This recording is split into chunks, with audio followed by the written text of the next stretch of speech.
Good afternoon. Good morning, everyone. Right. Yeah. Okay. Cool. As I was well introduced, I'm Tabero Nechibungururu. Right. I've been in the BIM space for I think almost 14, 15 years now. Right. And I'm currently working with Modena. Right. And as you guys know, Modena has been around for quite a while. I think 25 years plus. Just servicing the industry, right? Specifically architects like you guys, interior designers. But we've been lucky to work throughout all the project stages, from inception all the way through to handover, right? So we come through with a lot of experience. We do have a stand-up side, right? I'm going to try not to make this very salesy, right? But I will be talking about AI and how it impacts our work as well as architect. I did study architecture at TUT, fortunately, just think. Right. It's not a sales pitch, right? I just want to have a conversation around the principle on AI and how AI is impacting our work, right? And also what types of technologies are there. There's a lot of AI things coming up. I can't go through everything in 40 minutes, but I just highlighted a few items, a few technologies that could be of great use to us. Okay, cool. Right, came across this quote here. Artificial intelligence is not a substitute for human intelligence. It is a tool to amplify human creativity and ingenuity, right? And I found this very insightful for us as designers and creatives. We're coming into the space where we've got these computers that get to think for us, right? A lot of times we want to create renders out of nowhere and not apply our creativity. And when you start using AI correctly, you start seeing the value and the worth it adds to your own workflows. So that's the idea with this session. Okay, and the theory and development of computer systems is able to perform tasks that normally require human intelligence, and in some cases we will surpass that. Right? There've been great presentations previously to mine that required humans to come up with that level of creativity. We just make use of computers to just add on to what we're doing. Okay. Right, okay, let's go for it. Can you guys hear me if I'm not close to it, guys? Okay, I need to read my notes, sorry guys. You can do that. Cool. Right, yes, unfortunately, AI is here to stay, okay? Right, there is a widespread adoption of generative AI tools, like as you know, ChatGPT, right? And a lot of people are using tools like ChatGPT, which is a generative AI, and they're creating AI agents to assist us with our workflow, as I'll show you in a moment. Right? And overall, AI is reshaping how we work, offering tools that can enhance productivity and also job satisfaction. Right? What is quite interesting, we do a lot of work with a lot of architectural firms, right, and some work in Middle East as well. And we found now when a job offer comes up, right, with specific specs, there's people go on to ChatGPT and upload their CV and set up the CV to suit that company's requirements, right? And stuff like that is happening because it's freely available. But what does it mean for us? What do we test for and what do we check for when we're doing our interviews and checking skill sets as well, right? So I just found that interesting. It's happening in South Africa and it's happening in the Middle East as well, right? And this one, interesting enough, I'm sure you guys know this, in the field of AI research, in 1977, IBM defeated a world-class champion, Garry Kasparov, in a landmark chess game versus a human machine. It was an AI, right? And this was already in 1977. A lot of documentation has been done from 1986, just gathering information on how supercomputing and generative AI can impact the way we work as well. Right, and as you can see on the screen here, the first publications from Autodesk side were around 2009, right? And in 2018, an AI lab was established within Autodesk. I was lucky enough to be in San Diego last year, and they showcased some ChatGPT plugins that go into tools like Revit or AutoCAD, and you can prompt it to do annotations, counts, etc., right? So that stuff is coming through. Right, and then we had last year a generative AI platform called Project Benini. Right, I want to get to the fun stuff, okay? Right, and the mission really is just, as a trusted technology partner for years, and is to harness the power of AI on behalf of you guys, and a duty to do so responsibly. Right, and all over the years, you can see on the screen, we've had multiple tools, which I will go through some of them, right, where we've made use of our design tools and authoring tools and pairing it up with AI. Okay, can I get to the fun stuff? Yeah? Okay, cool. Okay, trusted, anyway. Cool, what is interesting for me with this, right, from 2020 when it came to design, right, as humans, as designers, we sort of relied on AI like 35%, we trusted it like 35% when it came to our output, right, and as we get closer to getting used to AI, most of our workflows become 50-50 human input and the other 50% technology, right? And technology, not just drawing a line and walls in an authoring tool, but giving correct prompts to get a specific outcome from it, right? Excuse me, guys. And then over the years, with AI improving as well, there's been a lot of capacity that it can do. Right, I'm sure you guys have seen that video with Will Smith eating a burger, and then 2 years later, ChatGPT was actually able to create a realistic video of him eating a burger. So that's the progression of AI. It's not where we want it to be yet, but it is progressing quite quickly. Right, so our capabilities, let me go into this. Okay, so my approach to this, as we work on projects, obviously from stage 1, stage 0, going into handover, there's certain tools that we traditionally use, and I'll show you some tools that we can make use of, right? So in the first stage, and when it comes to defining your brief and getting your concept together, the disruptive tools that I've highlighted here, it's a tool called TestFit, right? I'll show you a little bit of that. I spoke about ChatGPT, the Sidewalk Labs, and there's also a platform called Architecture, right? And during COVID times, I'm just making sure my internet is connected here with me, right? During COVID times, I was lucky to work with a developer that was doing affordable housing, right? But the guys would spend almost 6 months just value engineering a design that works for what the client is looking for. And it's actually getting the brief right and getting it to work. It's actually quite tough. It's much more tougher than getting the documentation out, right? So years ago, I'll show you this thing. I hope it doesn't disappoint me. Let's do this. Perfect, right? I will talk over it, right? But it's a platform called Architectures. If you want the website, it's architectures.ai. And now the idea with Architectures is for you to get onto a site. You guys can see this, right? Okay, cool. Let me just, can't even fast forward it. Okay. It's all online, right? Right, you'll go into Architectures, put in your site location. It does work with South African areas as well, right? And the idea with this is at an early stage, without having to sit down and put drawings together, renders, etc. You can go on a platform like Architectures, put in your site, put in your surrounding, your context, right? And immediately you can start sort of placing down conceptual masses of your residential property in this instance, and it comes in with sort of predefined rooms and layouts and apartments that you can edit. If you look on the right of the screen there, those are calculations, right, to be able to work out the cost of the project all the way through how it would operate as well, right? And this is getting done, this will probably take like 2-3 days to get to a level where you can define your apartments, define your unit typologies, get costing for it to pull through for your first proposals. So it's tools like this that help you plan and put a brief together early on in your project.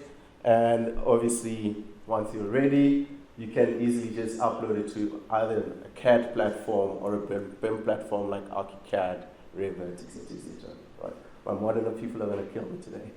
I'm not going to talk about Autodesk on me, right? But that's the idea with early on putting a brief together using AI instead of sitting down and running through hundreds and hundreds of sketches. Does that make sense? Right? Okay, just gonna go to the next video. And then test fit itself, it's a little bit at a higher level, right? And as an owner and a developer, before they make purchase or make an investment on a piece of land, they need to make sure that it works, that it makes sense, right? So similar concept, not going as detailed as what's happening in the apartments. With this, they're able to define unit types, unit sizes, see if it makes financial sense for a project. And the same with test fit. This connects back to your authoring tools like Revit and CAD, and you're able to further develop your designs from you, right? And it is literally that intuitive where you can define your site, specify where your building is going to be. It will work out your parking ratios, give it the parking ratio that's required, and it will work out the parking for you. You take on that through Revit, and then you carry on with the rest of your designs. These are just some of the early tools that you could use in real estate development. We're not talking Trump today, sorry guys. Okay, next slide. There we go. Cool. Right, obviously when you come from that, you need to develop your concept. And the tool that I've highlighted here, it's a tool called French 3D. I'll show you a very short clip on that.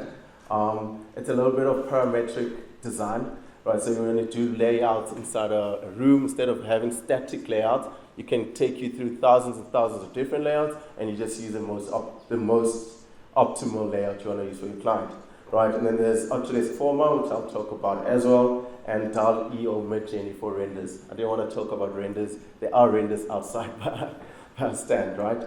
Forma, firstly, in the office, we're just busy doing this. You guys know we are applying to bring Formula One into Cape Town in a couple of years' time, right? So we're taking that Formula One track, putting it in Forma, and the surrounding buildings wanted to know how much noise this event is going to create for them. So Forma is a platform within Forma where you can start creating massing, bring it from whatever tools I've shown you earlier, and you're able to start doing noise analysis, some wind analysis with your designs and your concepts.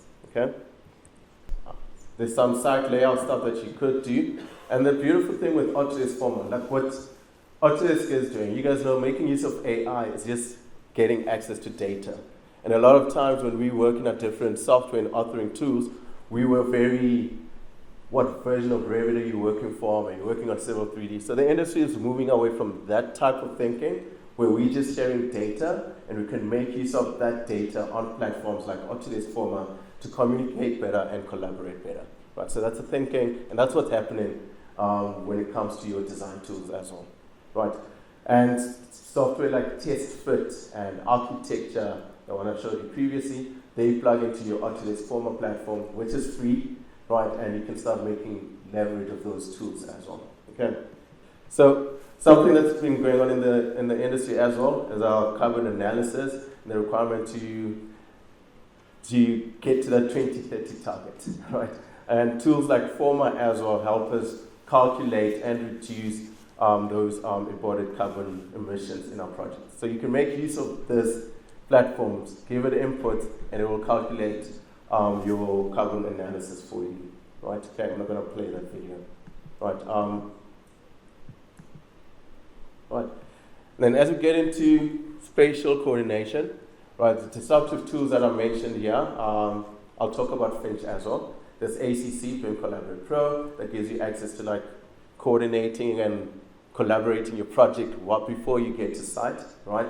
And what I found really cool here was this little tool here. It's a very short video, right? So from that conceptual mess that you would have created, if you pull your design and floor plan into a platform like Finch, right, on the right of the screen there, that's different layouts that it's created. So on the right there, that's a small number, that's 8. On this little space here, using AI, in seconds, it's gone through 836 different iterations of that floor plan, right? You can't do that as a human being, right? But you can feed it information on what type of apartments you want, how many rooms, etc., etc. go through different options, and then you're able to confidently go before a client and say, this is the most optimal design I have for you for this specific problem, right? And this is not just on layouts, this applies on anything, exterior work, etc., etc. Make sense? Okay, cool. Right, so that's quite a nice tool, and also with this feeds back into your authoring tools. You can create a CAD drawing, Revit floor plans, right? If you look back, there was Hyper on there. Hyper creates families for you, right? There's a platform where you can literally give it a 3D image, and it will pull out an OBJ file, which is a 3D file that you can put in your designs as well. Right, so that's how far AI is going. You don't have to spend time creating components and spending time creating all these heavy families, or you normally get enough projects. Right, but French is quite a cool tool. Right, so that's freely available. You can just go french3d.ai and then just grab one of those, right? So this is a little bit pixelated, but what you're seeing on the screen here, okay, that's perfect now. What you're seeing on the screen here on ACC, right? I'm sure a lot of us use Revit or Autodesk software, right? You can upload your project, and immediately it'll generate a clash report. It'll check it'll check for items that are clashing, right? And you're able to assign it to the responsible person. They deal with it before you hit construction, right? We always say you want to get to a zero clash model. Never happens. With tools like this, help you track delays that might come up on site, and see who's actually not modeling correctly as well, right? And if I just show you quickly here, this was just, look at that. So it's immediately in this project, you can see on the screen there, right? There are models that have been uploaded to the platform. These are just normal Revit models from your consultant. And immediately you can see which models have major issues. For example, this West Services model in mechanical has currently got 5,464 clashes. So as the project starts and you're receiving information, you can keep track and manage what's happening or what's going to come in the future before you hit construction. And this is also an automated platform. We just use it to coordinate a lot of our clients' projects as well. But you all have access to this information if you do use ACC or Autodesk. Okay. For technical design, like when you get to, I don't have a lot of videos for this, but a very nice tool is swap.ai, right? It converts your schematics or your conceptual drawings to construction documentation. You obviously still need to check it, right? It's never 100%, but it's a nice tool where you can plug into your software and it starts assisting you with documenting your stuff. It's a little bit crazy, yeah. And there are ways, there's a thing that's coming up very soon. I shouldn't be saying this, but I'm going to say it. It's called Autodesk Assistant. It's already in the cloud, but it will be plugging into Revit and AutoCAD to assist you with similar stuff, right? Now, when it comes to AI and all these GPTs and AI agents, right, it's always better to go to a trusted company, right? Trust me, there's millions and millions. Anyone can go on and create a GPT to do a certain function, right? So you need to make sure that you always go through trusted platforms and trusted institutions like Autodesk. Okay, so that's how we're doing it as well, right? Various also does renders in your software, so it's AI renders, right? If you're familiar with Revit and want to be a bit technical, you can place a camera, it will create a perspective, and then you can prompt it to use material that's not applied in the project to create that render, right? And the nice thing with that, as you know, with renders from an AI environment, if a client asks for a change, it's quite an issue to go back and remodel to make sure you fit their change, but Varus is built into Revit for that, right? We have tools like Dynamo. I'm not going to spend too much time with this, but Dynamo is a scripting tool in Revit. You can link it to your ChatGPT, and that's how they're doing it, getting it to do documentation, placing annotations for us in our Revit environment. Make sense? Okay.